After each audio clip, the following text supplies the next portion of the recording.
फाल्गुन मास शुक्ल पक्ष आमल की एकादशी व्रत कथा। सूत जी ने 88,000 ऋषियों को संबोधित करते हुए कहा, हे ऋषियों, एक बार की बात है, महान राजा मानधाता ने वशिष्ठ जी से पूछा, हे वशिष्ठ जी, यदि आप मुझ पर प्रसन्न हैं तो ऐसे व्रत की कथा कहिए जिससे मेरा कल्याण हो। महर्षि वशिष्ठ जी बोले, हे राजन, सब व्रतों से उत्तम और अंत में मोक्ष देने वाला आमल की एकादशी का व्रत है। राजा मानधाता ने कहा, हे मुनिवर, इस आमल की एकादशी के व्रत की उत्पत्ति कैसे हुई? इस व्रत के करने की विधि क्या है? हे वेदों के ज्ञाता, कृपा करके इसका सब विवरण मुझसे विस्तार पूर्वक कहें। मुनि वशिष्ठ ने कहा, हे नृप श्रेष्ठ, मैं तुम्हारे समक्ष विस्तार से इस व्रत का वर्णन करता हूँ। यह व्रत फाल्गुन माह शुक्ल पक्ष में होता है। इस व्रत के फल से समस्त पाप नष्ट हो जाते हैं। इस व्रत का पुण्य 1000 गौदान के फल के बराबर है। आमल की महत्ता उसके गुणों से अतिरिक्त इस बात में भी है कि उसकी उत्पत्ति भगवान विष्णु के श्री मुख से उत्पन्न हुई है। अब मैं आपसे एक पौराणिक कथा कहता हूँ, उसे ध्यान पूर्वक सुनो। वैदिक नामक एक नगर था।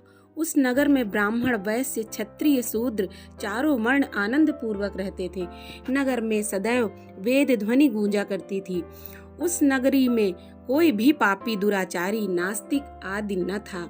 उस नगर में चैत्र रथ नामक चंद्रवंशी राजा राज्य करता था।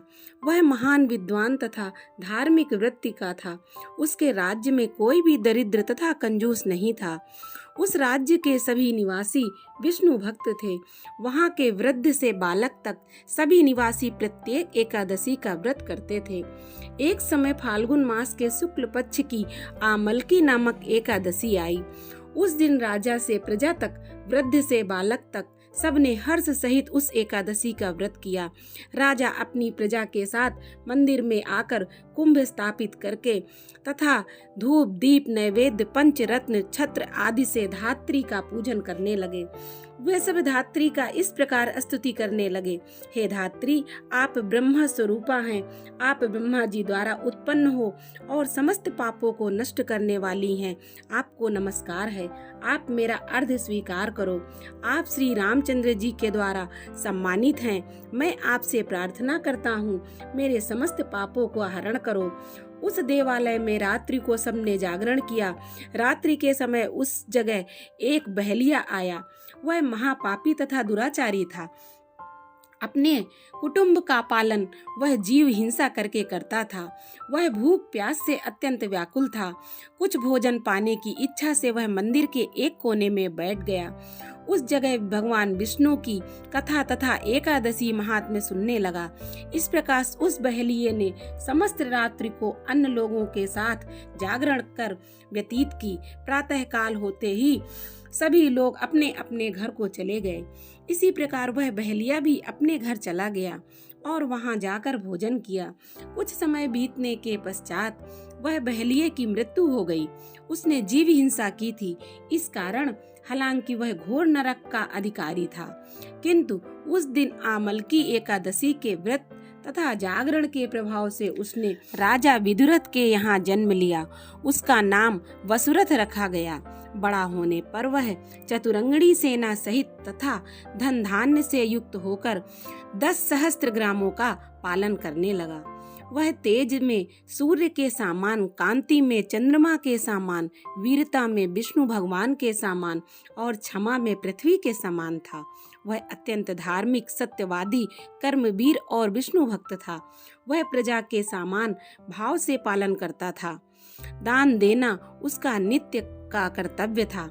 एक दिन राजा वसुरथ शिकार खेलने के लिए गया। दैव योग से वन में वह रास्ता भटक गया और दिशा का ज्ञान न होने के कारण उसी वन में एक वृक्ष के नीचे सो गया।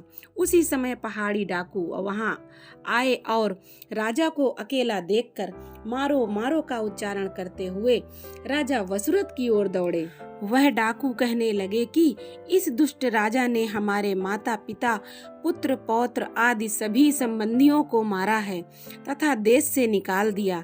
अब हमें इसे मारकर अपने अपमान का बदला लेना चाहिए। ऐसा कहकर वे डाकू राजा को मारने लगे और उस पर अस्त्र शस्त्र का प्रहार करने लगे। उनके अस्त्र शस्त्र राजा के शरीर पर गिरते ही नष्ट हो जाते और राजा को पुष्पों के समान प्रतीत होते थे। कुछ देर बाद विधाता की करनी ऐसे हुई कि उन डाकुओं के अस्त्र शस्त्र उन पर उल्टा प्रहार करने लगे, जिससे वे मूर्छित हो गए। उस समय राजा के शरीर से एक दिव्य देवी प्रकट हुई। वह देवी अत्यंत सुंदर थी। वह सुंदर वस्त्रों को आभूषणों से अलंकृत थी। उनकी भ्रुकुटी टेढ़ी थी। उसकी आंखों से लाल लाल अग्नि निकल रही थी। वह उस समय काल के समान प्रतीत होती थी। उसने देखते ही देखते उन सभी डाकुओं को काल के गाल में पहुंचा दिया। जब राजा की नींद टूटी तो उन डाकुओं को मरा हुआ देखकर सोचने लगा कि इन दस्यु को किसने मारा। मेरा इस वन में कौन हितैषी रहता है। जब राजा वसुरथ ऐसा विचार कर रहा था, तभी आकाशवाणी हुई, हे राजन, इस संसार में भगवान विष्णु के अतिरिक्त तेरी रक्षा कौन कर सकता है। इस आकाशवाणी को सुनकर राजा ने विष्णु भगवान को प्रणाम किया, फिर अपने नगर को वापस आ गया और सुख पूर्वक राज्य करने लगा। महर्षि वशिष्ठ बोले, हे राजन, यह सब आमलकी एकादशी के व्रत का प्रभाव था।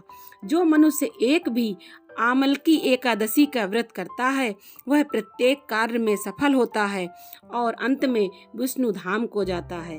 कथा सार: भगवान विष्णु की शक्ति हमारे सभी संकटों को काटती है। यह मनुष्य की ही नहीं, देवों की रक्षा में भी पूर्णतया समर्थ है। इसी शक्ति के बल से भगवान विष्णु ने मधुकैटक नामक दैत्यों का संहार किया था। इसी शक्ति ने उत्पन्ना एकादशी बनकर मुर नामक दैत्य का वध करके देवों को सुखी किया था। केवल एक बार आमलकी एकादशी का व्रत करने वाले बहलिये को जन्म जन्मांतर तक विष्णु भगवान की कृपा प्राप्त हो रही थी। ओम नमो भगवते वासुदेवाय नमः।